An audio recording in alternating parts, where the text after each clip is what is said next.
at the last episode, we talked a little bit about perception, how we see ourselves and the world. And today we're tackling something that takes up a huge chunk of your life and probably causes a decent amount of stress. If you haven't guessed it already, it's school.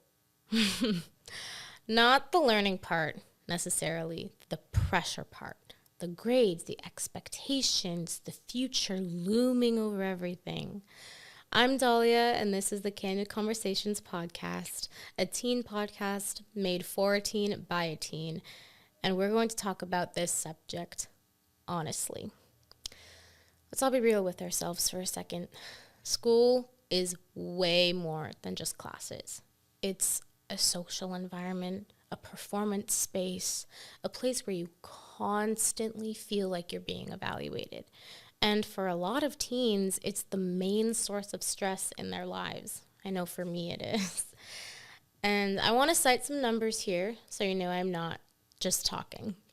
The CDC's Youth Risk Behavior Survey, or the YRBS, most recently published in 2023 with data collected in 2021, found that about 40% of high schoolers reported persistent feelings of sadness or hopelessness. That's about 1 in 3 girls and 1 in 7 boys. And a huge chunk of that is tied to academic pressure. The 2022 Pew Research Center survey on teens and mental health found that about 67% of teens, almost 2/3, say that getting good grades is a major source of pressure. And about 55% say they feel a lot of pressure to look good, fit in socially, and be involved in activities. That's a lot. That is a lot to deal with, especially as a teenager. And you are not alone. I remember this one time, I think this might have been my sophomore year of high school. I was juggling a bunch of different classes. I was in only honors and AP classes that year, and it was a lot. And this was a big transition year for me. I like to think that honestly, the transition from 9th to 10th grade can be harder from 8th to 9th grade, just because 10th grade is where high school, in my opinion, really starts. And 10th grade is kind of when, you feel like, oh, colleges are looking at all your grades and your every move. And for a really long time, it took me a while to fall asleep, because I was thinking about, oh my gosh, what if this one grade just ruins my life and I don't get into this college, and then if I don't get into this college, I won't get a good job, and then my life is over. It was a math test. I don't think that one math test is going to ruin the rest of my life. And this was the first time I realized something had to give. This cannot be how it is forever. And here's something we don't talk about enough, and it's that the school system wasn't designed for your mental health. It was designed for a different era with different expectations. Grades, standardized tests, college admissions. These are systems that prioritize measurable outcomes over anything else. That doesn't just mean that school is bad. Learning is very valuable, but the pressure, the idea that your entire future is predetermined by a test score or your GPA, and that's a story that we've probably all been fed, is not entirely true. And there are so many other paths to success. College is one. Trade school is another. Starting a business, creative work, gap years, apprenticeships, interns. There's a huge myth, and it's the idea that there's one right timeline and there's one right path. That's not it at all. And when you get that not amazing grade back, you kind of start to feel like this is the end. This is the end. And I remember getting a specific grade in, I believe it was my math class. Math is hard, but it was my math class. And I definitely felt like my entire world was ending.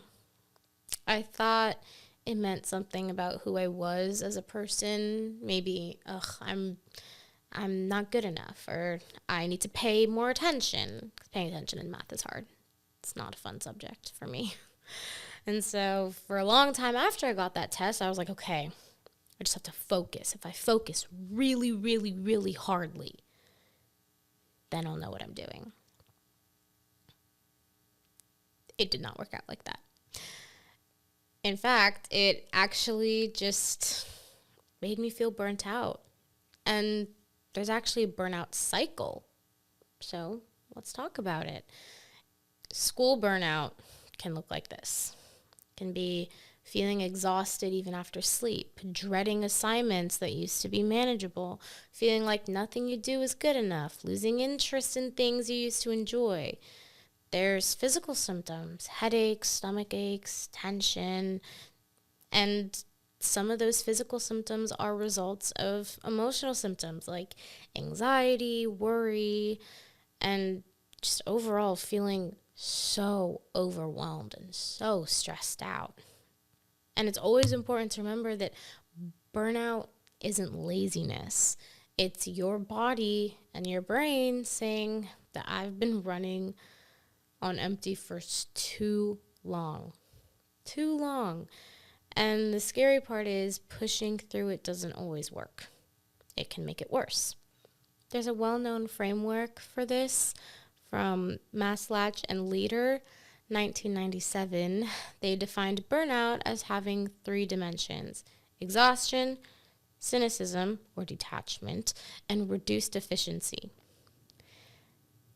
And a 2019 study in the Journal of Adolescent Health by Wahlberg specifically looked at academic burnout in teens, found it's strongly linked to increased anxiety and depression. If any of that sounds familiar, it happens to the best of us. And you are responding to an environment that really just asks a lot of you.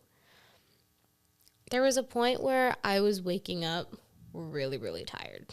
Like everything felt like a chore because I was just so stressed out about what I had to do. You know, things that are necessary. Eating dinner felt like an impediment to the homework that I had to do. Well, I can't get through my homework if I don't eat my dinner. You know, taking care of myself, working out, going to the gym, that also started to feel like a chore. And let me be the first to say, it was not laziness. Burnout is not the same as laziness. Laziness is when you just don't feel like doing something. But burnout is because you've been doing too many things for too long. And I'm also going to tell you, I'm not going to tell you to just manage your time better or try a bullet journal. You've probably heard that 1,000 times. So here are things that can actually help. First one is the 5-minute rule. When a task feels overwhelming, tell yourself you'll do it for 5 minutes. That's it. Usually starting is the hardest part. And once you start, maybe you'll keep going. But if you don't, 5 minutes is still progress because that's 5 minutes more work than you would have done. Number 2, scheduled do nothing time. Block out time in your day where you are going to allow yourself to do absolutely nothing productive. No guilt. No, I should have been studying. Just rest because your brain is not going to function without rest. 3, one thing at a time. Multitasking is a myth. A big myth. A well-known study by Ophir Nass and Wagner in 2009 in the Proceedings of National Academy of Sciences showed that heavy multitaskers are actually worse at filtering out irrelevant information and switching tasks efficiently. Your brain doesn't do two things at once. It switches rapidly between them, and each switch costs energy. Pick one thing, do it, then move on. 4, talk to someone. If school stress is eating at you, tell someone, a parent, a counselor, a friend, not so they can fix it, just so you're not carrying all of that heavy weight alone. Now, the one thing that really, really helped me wasn't a productivity hack. It wasn't, oh, let me do a Pomodoro method for studying. There was one specific thing that I did, and I think it can help you too. Now, this might sound very, very, very cliche, but it was honestly journaling. Journaling helped me so much. I don't even think my handwriting was legible. Just being able to get it out there and just put it on a paper, not worry about, oh my gosh, who's going to find it? Who's going to judge me? Just to be able to just, word vomit all over a page. Because a lot of school stress isn't about today specifically. It's about the future. If I fail this test, I won't get into a good college. If I don't get into a good college, I won't get into a good job. If I don't get a good job, my life is over. I go down that spiral all the time. That's called catastrophizing. Your brain jumps to the worst possible outcome and treats it as inevitable. Psychologists Albert Ellis and Aaron Beck wrote extensively about this in the context of cognitive behavioral therapy.